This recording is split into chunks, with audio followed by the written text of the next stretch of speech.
Hi everybody and welcome to another episode of On Air with Owen, and today I'm joined by the fantastic Ollie Sharpe, who's the VP of Revenue for EMEA of SalesLoft, somebody that we buy from. We use SalesLoft in our day-to-day and we're big fans of, and somebody I've shared a stage with many times before as well at different events. Firstly, Ollie, hello, thank you for joining us.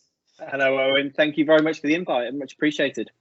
Great to have you on. And look, today we're going to talk about culture in a sales team.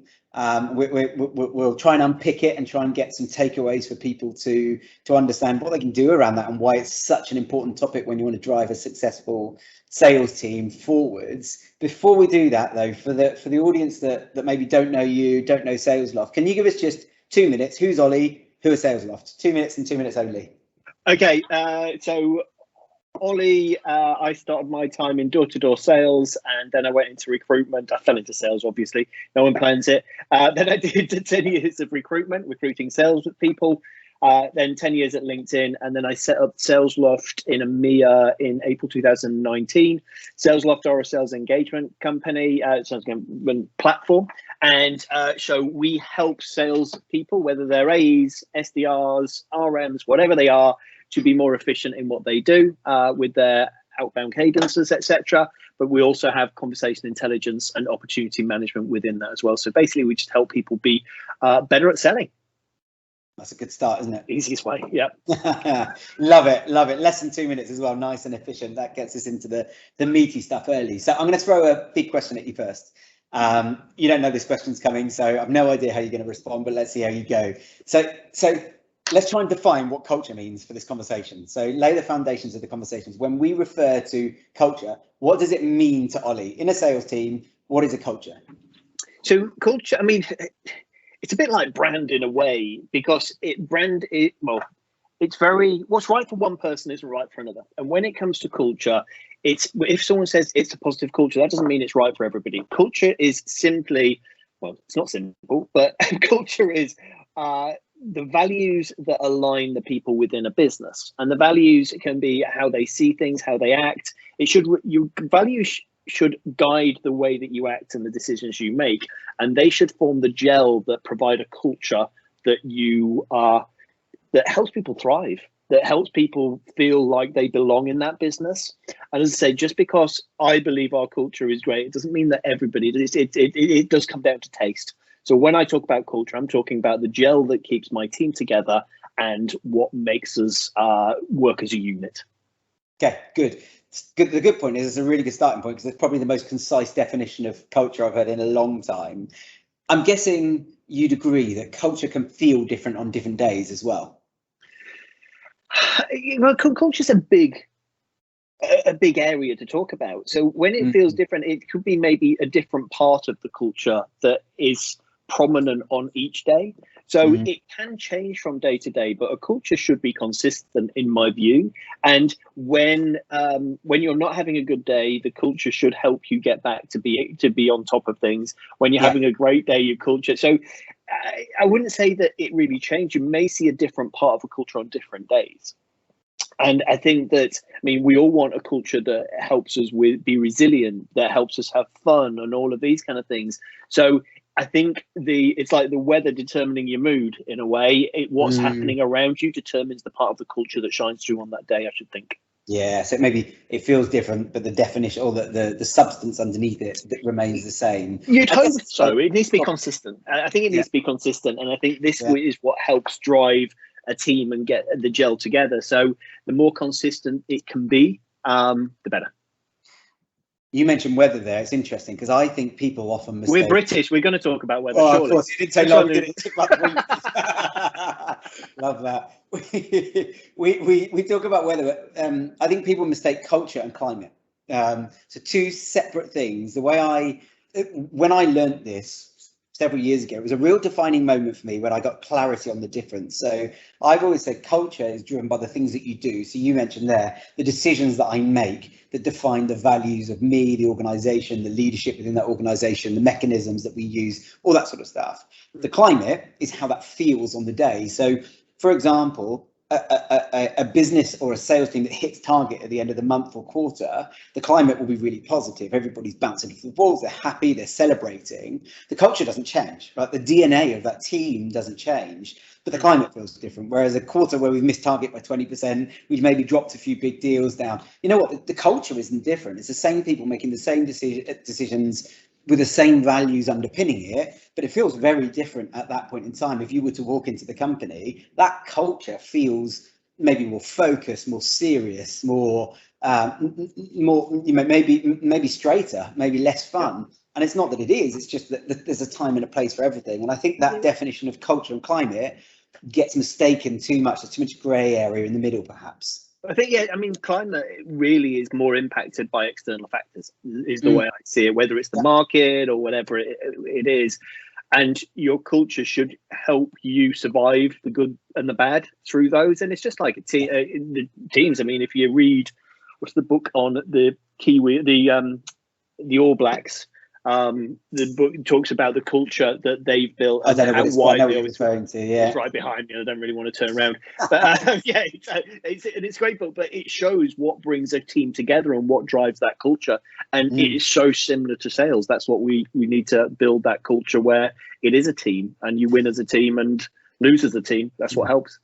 So, in your opinion, why is it important that we have a conscious focus on culture within the sales team? It's rather than answer it directly, and I'm a northerner, so I tend to be quite direct. I'm gonna when I was in recruitment, I interviewed so many people that left a business because of culture, and I was like, okay, this is something. And then when I joined LinkedIn, they talked a lot about culture, and I just assumed it was another company with it written on the wall and wouldn't do anything. And I learned so much there that it became prominent in all of their actions, everything they do, how they hire and everything. And I learned so much that I realized how important it was to build that culture. So when in sales, I believe it's one of the professions that has the most highs and the most lows. I mean, it's not the biggest profession. I'm sure there's something that, but like sports people, but it is one of those that to have that team environment, to have people around you, to all get on, to be one team is so important. And I think that it is like a team sport. And when you see it like that, specifically in sales, when somebody is having a bad day and someone else can pick them up because you are a team, it's what everybody, we all thrive from. I mean, you do get your lone wolves that are better on their own. I don't really see them as part of my culture. I don't look for lone wolves. I want someone that's going to add to the team and help others. And it's just a team sport that we all win if we build that culture, I believe. And as I say, culture is, other companies will talk about they've got a strong culture. And I'm not saying that culture may just not be for me. And we are all different. So culture is ambiguous and we're all different. And it's like families, we're all different and weird in some way or another. I've spoken to people in the past who have suggested that the culture is something that you can try to define as a leader or a founder or you know, a leadership team, but actually whatever you do at the top, it's always going to be defined by the people at the bottom, and actually you haven't got control of it, so you just have to run with it. I'm not sure I agree. What are your thoughts? I can see where they're coming from. I think that it comes down to, I mean, I think it's different if you go into an established team or if you build a team. Because I think that one thing that I've loved at SalesLoft is being that first person on the ground, that every hire was my decision. The way that we act was my decision. We have our core values, but I could make them more into Europeanize them or whatever you want to call them.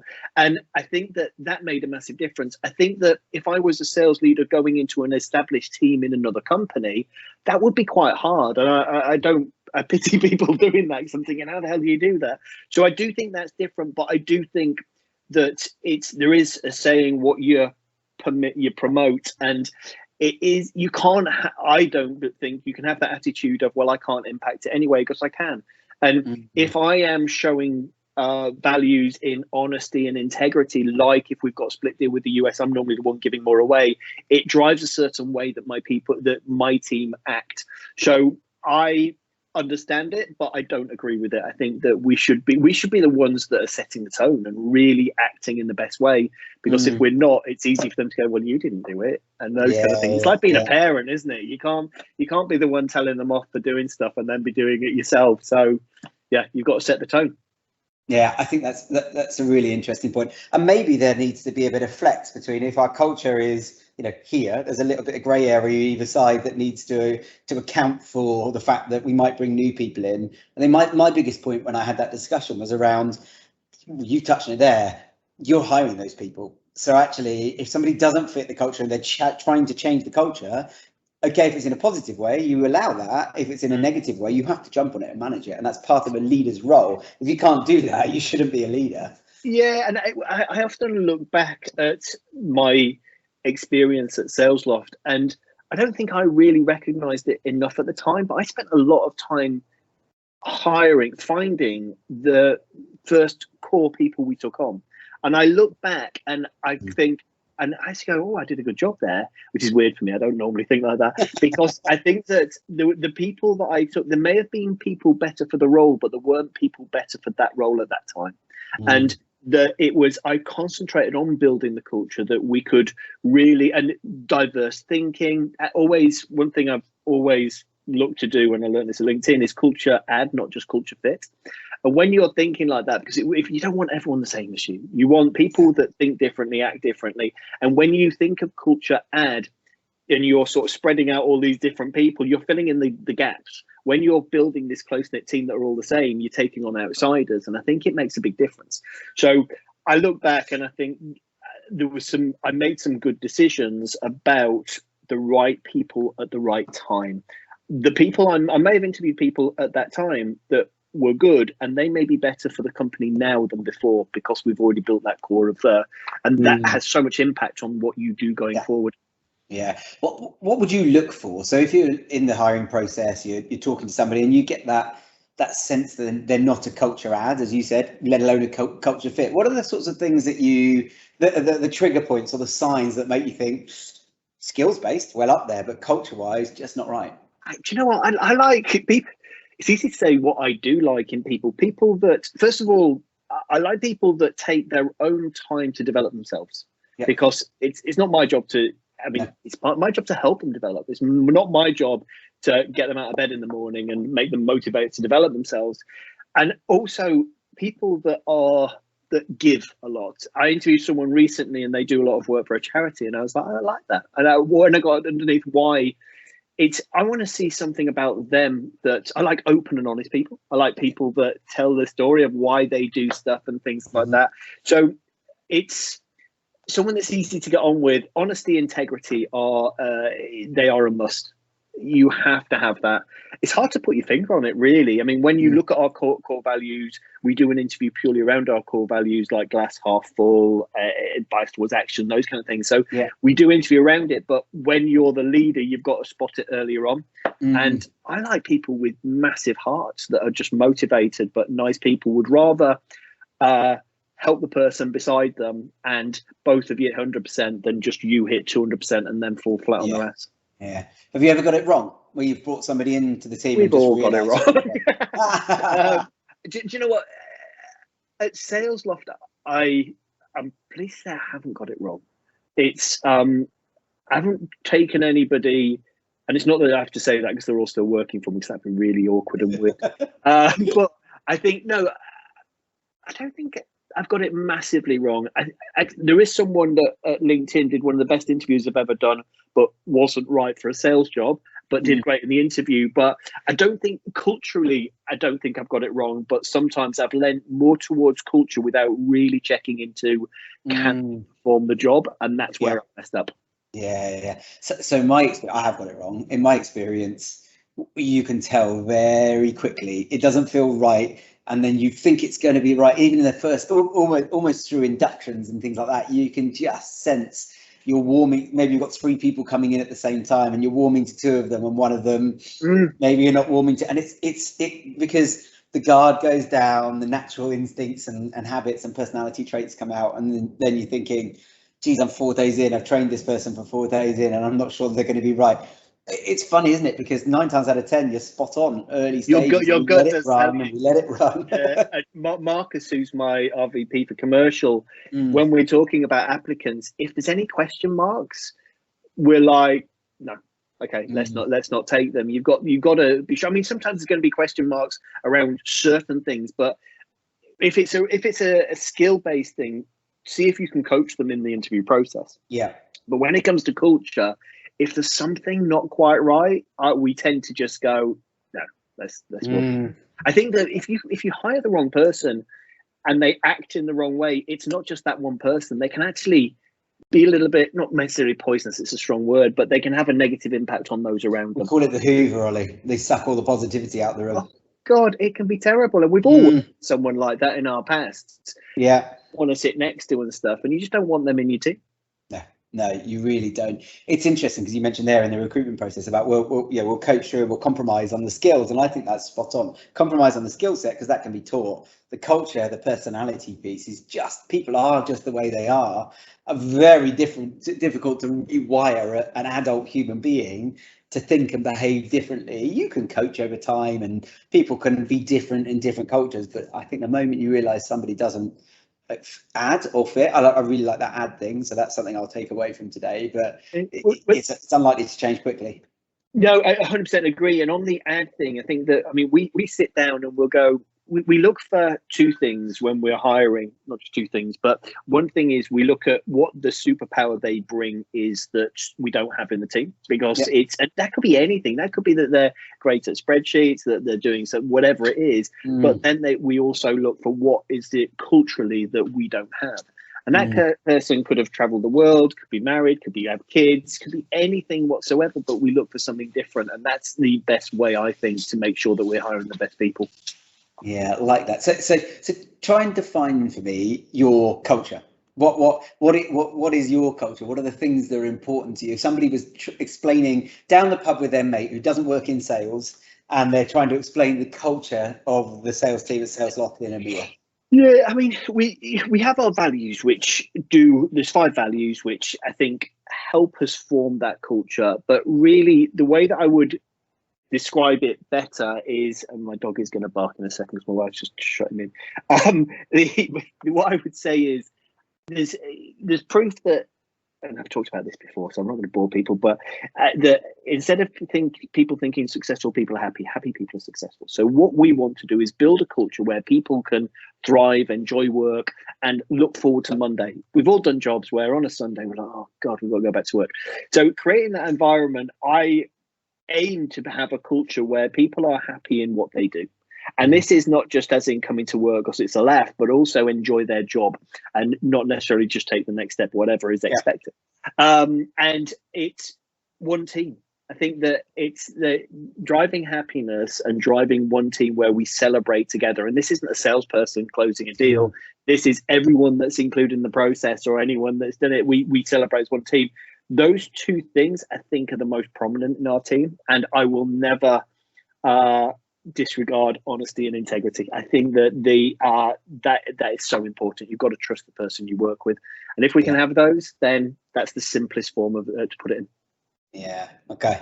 It's really interesting. I often find people find that hard to answer, defining the culture. They can feel it, they know it inside themselves, but they can't put it into words. And I think you've done a pretty good job there. It is a hard question to answer, and so you got me thinking a little bit there, because I could reel off our values and stuff, but that's not what it is it? It's what do people talk about in the pub about saying what it's like to work here is probably the best way to think about it. What would make you, or how often should you be thinking about adjusting your culture? So I know that the culture of a business with 10 people now versus when you get to 100 will need to be different, fact. Or if you're not in control of that and defining what the differences are, they'll get defined for you. And then as a leader, you're out of control. So there have to be, I guess, checkpoints along the way to say, actually, we're going to need to think differently about the way that these things work. Yeah, I mean, cultures do change. And I think it's hard to say that. I mean, really, you should be adaptable to anything. And culture is the backbone of a business, in my view. And I think that if our culture has been forced to change throughout lockdown. Is it something we sat down and go, let's change our culture? No, we sat down and said, look, our culture is going to pull us through this because we have that strong culture at the beginning. But it has impacted it. So I think it's just being mindful of it. I'm not sure sitting in a room going, right, let's discuss culture. Let's think how we change it. I think it's more about being mindful to make sure that if there are changes happening as you grow, as we get older as a business, culture will change. And that business may not be the right place for people that were here 2 years ago, 3 years ago, whatever. That's life. That's how it is. SalesLoft may not be the right place for me in 3 years. I don't know. Yeah. We all go through phases. So I think thinking like that, just being open to change and not going, no, that's our culture. It's got to stay like that. It was like that in the 1950s. That's how we should think. But I'm not sure sitting in a room going, let's discuss what our culture should be unless you need to. Yeah, I didn't realise you started your sales career as early as the 1950s. I had hair back then. Love it. So what are some of the signs? So culture's good today, things change. Different people come in, maybe you get some things wrong, maybe you hire some of the hoovers we talked about earlier, maybe over time things creep without you realising. And even though the intention of the leader and the organisation is a good one, the culture is now not feeling right. What are the telltale signs for you that as a leader you'd need to look and go, I need to step in. I've got to do something consciously about this now. I think I think there's a number of signs. It's things like having sort of splinter groups coming off and it not being inclusive anymore, and people maybe not wanting to go into the office anymore. When I set up SalesLoft, my goal was not to have an office that people had to go in, but an office that people wanted to go in. And when you start seeing change where less people are turning up, if your results are going down, the chances are your culture's being affected anyway, because I think it automatically changes that. You obviously do the pulse survey, and I think those kind of things, you should always listen to those, no matter how small something sounds. And you should also show that you are listening to them and just making sure you're getting feedback. I think if you build the right culture and have the right listening mechanism for your team to air their view, and it should be open, people should feel like they can come to you and say, this isn't going in the right direction, I don't like this. And chances are, if it's always the same person saying it, they're either a spokesperson or they're that over the negative person. But having an open environment and making sure that having those one-to-ones to say, in my one-to-ones, we don't start with, right, talk about pipeline. It's how are you? Okay. And if they start talking about work, it's no, I don't want to know about work. How are you? And having those conversations to understand how happy people are. If you've built an open environment that lands you honestly, that's what I think you need to do. Interesting. I really like that, because I think we ask, how are you? I talk about this, preach about this in sales calls, let alone in other parts of life. We ask, how are you, particularly as Brits, in such an insincere way now. We don't mean it, we just ask, how are you? And I'm sure we would all convince ourselves we do mean it, but how often do we actually listen to the answer? And if the answer is, yeah, fine, how often? People aren't fine, people have got all sorts going on, particularly at the moment. How often do we actually probe? And therefore, do we actually care about the answer? And I think it's a really interesting way of approaching a one-to-one. It's not, how are you? Yeah, I'm fine, I'm right, good. No. How are you? Oh, work this, work that. No. How are you? Bring it back. I think, if you have to ask the question 3 or 4 times to get them into the area that you need to, I think that's a really interesting way of defining the way that you think as an organization. If they're in your team, you should know something about them anyway. You should know something, whether they're moving house or whatever it is, that you should be able to say, how is this? One thing that I'm always lost with, and is when Americans say, what's up? I have not a clue how to answer that. If anyone can tell me how to answer, because you go, oh, nothing's up, and it's not the right back, don't you? Yeah, that's not the right answer. So if anyone can write in and tell me how to answer that, that'd be brilliant. Well, to our American audience, Ollie needs education. Help him, please. I've worked for American companies for 12 years, and I still don't know. Love it, absolutely love it. Ollie, what else? I mean, we jumped around culture a fair bit. Is there anything else that's pertinent that you can bring to the table that can help people understand why this is so important? Things that they can do consciously to impact positively on their culture right now? I think that people that aren't concentrating on culture are missing a trick. I think that it becomes, an attraction for potential employees. I think that a lot of people interview with us and other companies, and when they know about our culture and see how we think about culture, they come to us. We don't lose that many people, which is great. So you're missing a trick by not doing it. But I think that you really need to. I believe that sales has moved from managing with a stick to managing with a carrot, and that carrot is more of a cuddle than a carrot, I think, now. And people should be, it's no longer that they just go to work and they want to work 8 till 7 at night just to earn a shitload of money. They want to be happy in their work. And I think that by actually concentrating on the happiness, understanding what people want, what people need in a job, and providing that for them, that thinking, how can I get these people to look forward to coming to work on a Monday? And it shouldn't be a difference in feeling emotions between the work week and the weekend, because we should enjoy it all. That's what I would concentrate on. Yeah, I like it. Who owns the culture? Who's ultimately responsible for it? Leaders. Well, I mean, it's a hard one to say that, because everybody in the business is the right answer to that. But it's the person that it impacts the most, I think, is the leader, and they're the one. I mean, if you think about it, if you don't have the right culture, you've got turnover of staff, low results, you've got so many negatives and decreased happiness that impacts all of those, that I believe that it's the leader's job to make sure the culture, but everyone should take a hand in it, because you can't have that. You can't win a battle where no one gives flying whatever about culture, and you're the one going, oh no, I like culture. You've got to, the culture has got to be the whole team. And that's what when we started, we talked about the gel that keeps you together. That's what the culture is, that it should be the whole team, not just one person banging on about it. I want to try and do something with you. So for people that want takeaways, I want to just try and list some of the things that you can do, the tangible inputs that contribute towards culture. So I'll start as an example. Your communication style is one of them, your pay structure, your progression structure. Those things will contribute to how it feels to work there. Got 3 you can add? Development of people. I think development of people. People see progression and development as one thing. I think they're completely different. Someone can develop in a role without progressing. Progression is a title. Development is your skill set, and I think that is so important. I think that, I mean, we've talked about the team. We're talking about work-life balance. That to me is very, very important. If somebody wants to start later, and as long as they're doing their job and doing their numbers, then that's fine. And I'm not one for being very hierarchical. I think that is the right word. That they should be able to feel that they can talk to me whatever level they are, rather than going, oh shit, there's Ollie there, he's the manager, sort of thing. And I think those kind of things, and always, as the leadership team, should portray the values down to a T, and make sure they are the ones that are answerable to making sure they do everything that they should be doing. Some great. And just have fun.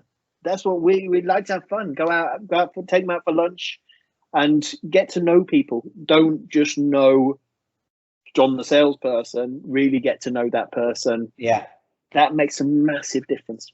Do you know what? And I think what's interesting, I don't like to focus these conversations on COVID and the pandemic, but I think given the topic we're on, it's worth mentioning. One of the things that I harped on about right at the beginning of all this stuff last year was that those that had a strong culture and who had consciously focused on it and put the energy and effort into it pre-pandemic are benefiting so much right now, because their team have carried them through a difficult time in a lot of cases where they were impacted from a sector or business perspective, but have stuck through that journey of up and down because of the hard work they did before. What I saw was loads of companies almost, I'll call it, jump on the bandwagon. They may have done it authentically, they may genuinely have wanted to start focusing on it, but it was too late at that point, because it suddenly became really important, and or more important perhaps, or more of a spotlight, and it was too late. And it's really interesting, because that was where I said to the guys here, we focused on culture for years. Now it's paying off. Now it's paying off in the most difficult time.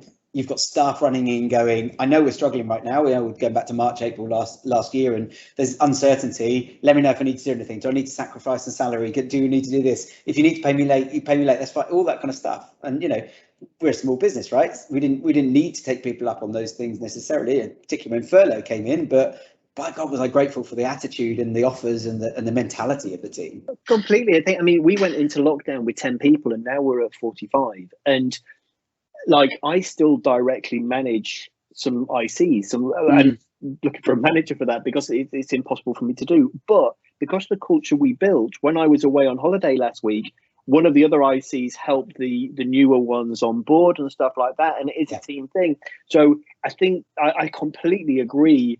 It's not too late, but you're better off thinking about it earlier than actually when the shit hits the fan and you go, oh, wish we'd have built a culture. Yeah, good point. Yeah, you're right. It's better late than never, I suppose. But yeah, it's really see it as an investment, and like you say, all those financial benefits. If you want to put it down to P&L of lower churn, stickier staff that then contribute for longer, all that sort of stuff, you can pull it through and see it as a tangible P&L based benefit as well, and growth benefit if you want to, as well as the fluffy stuff that maybe people find hard to find. Yeah, I get it. Well, look, I think it's been a really, really interesting conversation. I think we're really aligned on this. I think I picked out there that you're looking for a manager or a leader of some sort. So I'm looking for loads. SDR, go on, shout out. What do you need? 3 managers, everything. So an SDR manager. We've got a lot of hiring to do. So yes, we're still growing quickly. We can't fit in the office, but we're growing still.